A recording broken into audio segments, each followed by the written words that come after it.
Welcome back to the Tech Radar for Parents, brought to you by Nicholas D. West Tech, LLC. I'm your host, Weston, providing data-driven analysis at the intersection of technology, education, and family safety. If you thought last month's breakdown of App Store accountability was intense, buckle up. The digital landscape our kids inhabit is undergoing a profound, accelerated metamorphosis. We are officially moving past the era of simply managing social media algorithms and stepping into a completely new frontier: artificial companionship. Today, we are diving into the permanent post-pandemic shift in pediatric screen time, the explosive, unregulated rise of AI chatbots, and a new training wheel app that tweens are flocking to. Let's get into it. We need to talk about the dark side of generative AI. While schools are cautiously testing AI as educational tutors, teenagers are adopting it for something entirely different: emotional intimacy. A startling recent study revealed that over 70% of teens have utilized an AI companion, apps like Character.ai, Replica, or Nomi.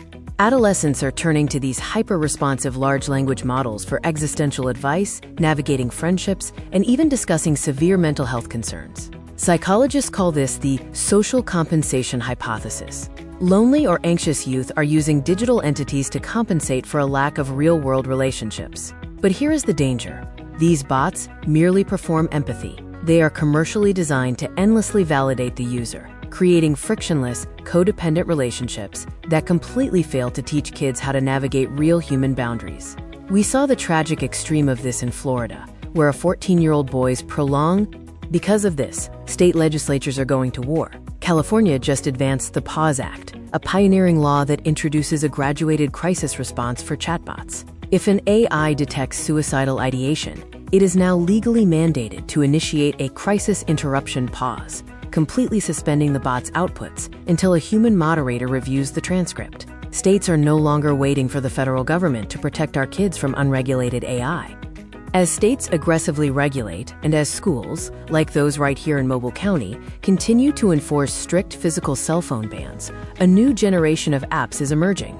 These apps are designed to appease anxious parents while satisfying the adolescent desire for digital connection. This month's spotlight is on Coverstar. It is being aggressively marketed as the safe TikTok alternative. It allows tweens, primarily girls ages 10 to 14, to create and share lip-syncing and dance videos. So why is it safer? Structural constraints. Coverstar has completely eradicated direct messaging. There are no private DMs, which instantly neutralizes the primary vector for online predation and hidden cyberbullying.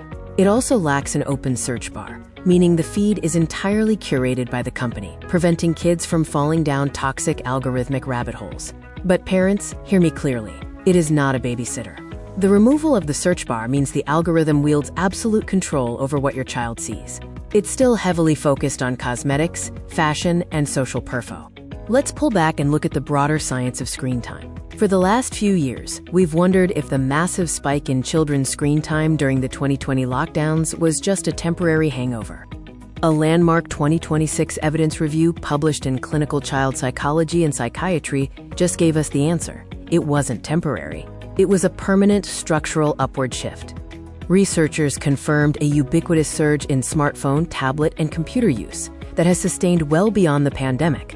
Furthermore, the Department of Health and Human Services just issued a stark advisory, noting that by adolescence, children are easily exceeding 4 hours of screen time daily. This directly feeds the, quote, displacement hypothesis. The glowing pixels themselves aren't inherently toxic. The harm comes because excessive screen time physically displaces vital developmental activities, specifically unstructured physical play, face-to-face social friction, and deep sleep. The HHS report explicitly linked. The American Academy of Child and Adolescent Psychiatry recently updated their guidelines to reflect this. The new mandate for parents: stop being mere timekeepers and become context managers. Not all screen time is equal. High-quality, developmentally appropriate content, especially when co-viewed with a parent, can be beneficial. Unregulated, isolated scrolling in a bedroom at 10 p.m. is destructive. All right, we've covered the AI threats, the safe alternative apps, and the post-pandemic data. Here is your action plan. 3 things you can do this week to secure your child's digital life.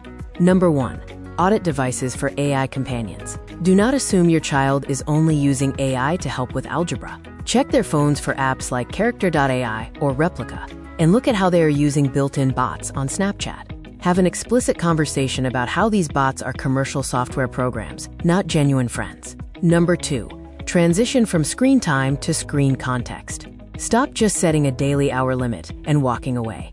Audit their digital diet. Prioritize interactive content. Co-view media with younger kids, and strictly enforce the removal of all screens from bedrooms at least 1 hour before sleep to protect their developing brains.